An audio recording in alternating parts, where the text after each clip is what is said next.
this is Tim from Your Six Tech. Today in this video, I'm going to show you how to unlock the developer options on your Samsung phone.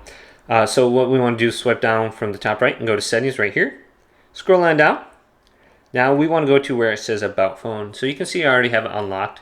But under About Phone, if we swipe on down, we want to go to Software Information. Then go to Build Number and tap this like 5 times. And this is going to unlock the developer options. Now we can go back to the main page here, and developer options is going to be listed under About Phone. Just click this and then make sure it's turned on at the top. Then we can go to options like Stay Awake.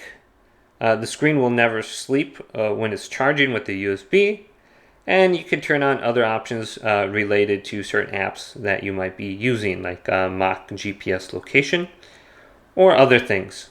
So very easy to turn on. Hopefully this video did indeed help you out. If it did, leave it a big thumbs up and subscribe to my channel down below.